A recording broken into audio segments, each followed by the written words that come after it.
The words she said that night shattered everything I believed. She looked me straight in the eyes and smiled. I cheated.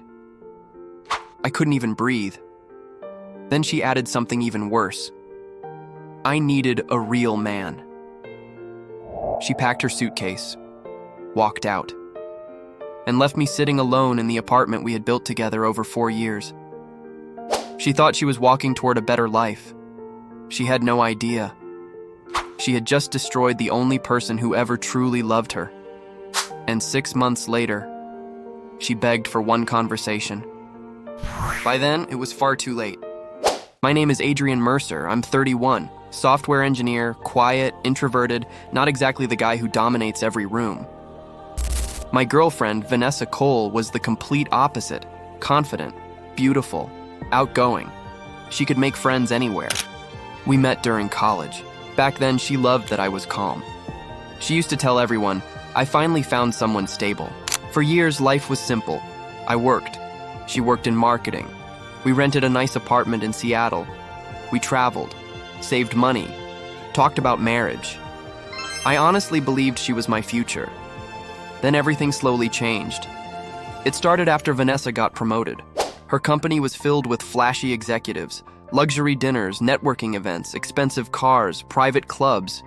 She began comparing everything, especially me. You never dress up, you don't take risks, you never act confident, you work too much. Every week there was something new. At first I tried changing, bought nicer clothes, started going to the gym, learned public speaking. None of it mattered.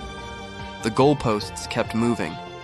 Then she met Derek, regional sales director, 6'3", perfect smile, always talking about closing million-dollar deals. She mentioned him constantly. Derek says confidence is everything. Derek bought another Porsche.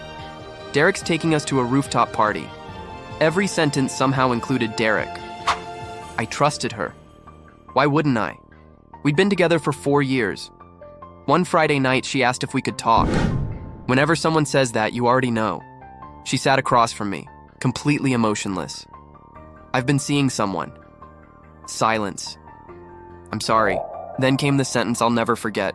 I needed a real man. She actually laughed a little. You've always been safe. But Derek makes me feel alive. I felt like someone had punched straight through my chest. I asked one question. How long? About 3 months. 3 months. 3 months of lies. 3 months of pretending everything was normal. 3 months of kissing me goodbye every morning. She stood up. I'm moving in with him. Then she looked around the apartment. You can keep most of the furniture. Like she was doing me a favor. The door closed. And just like that, 4 years disappeared. The first month was brutal. I barely slept, barely ate. Friends kept inviting me out. I declined every invitation. Instead, I focused on work. Coding had always been my escape. One evening, my manager called. We've selected you for the leadership program. I almost said no. Then I remembered Vanessa's words. You'll never be a real man. Something inside me changed. I accepted. For the next 6 months, I worked harder than ever. Leadership training, public speaking, business strategy, late-night product launches. Eventually, I was promoted to director of engineering. The raise was massive. Stock options, executive bonus, a company-paid penthouse. Ironically, everything Vanessa claimed I lacked, I developed after she left. Not because of revenge, because I finally stopped trying to impress someone who refused to appreciate me. One Saturday afternoon, I was shopping for furniture. As I walked into the showroom, I heard someone whisper my name. Adrian? I turned around. Vanessa. She looked different. No designer clothes, dark circles under her eyes. She forced a smile. You look amazing. I nodded politely. How have you been?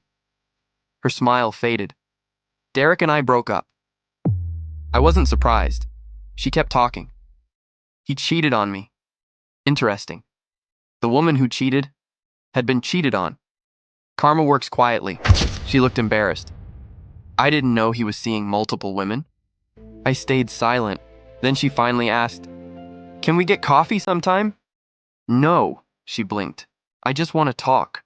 "I don't. You owe me at least that." I actually laughed. "Oh, you?" She looked hurt. "I made a mistake." "No. You made hundreds." She lowered her head.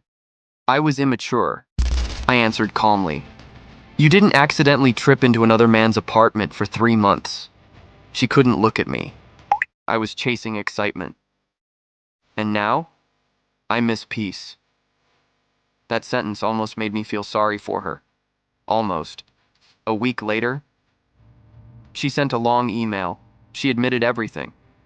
Derek constantly criticized her, controlled who she talked to, flirted with other women openly, made her feel replaceable, exactly what she'd done to me. She wrote, "I finally understand what unconditional love looked like." I read the email twice, then archived it. No reply. Months passed. Life became incredible.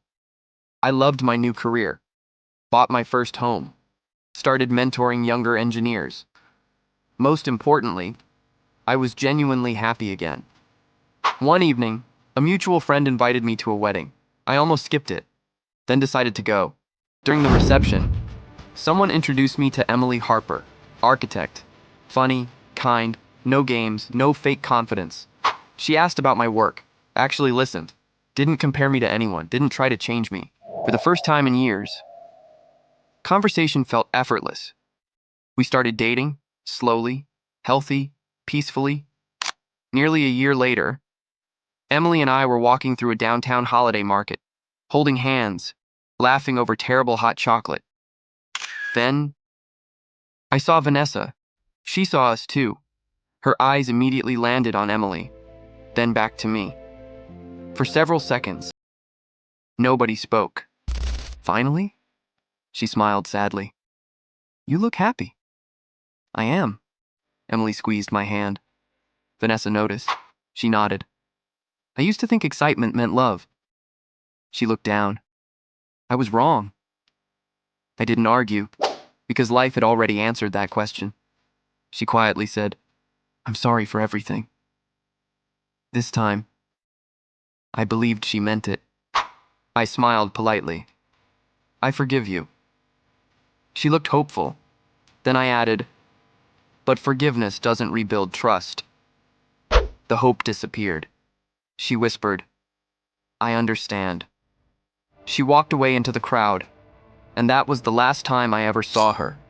Sometimes people mistake kindness for weakness, loyalty for boredom, peace for failure.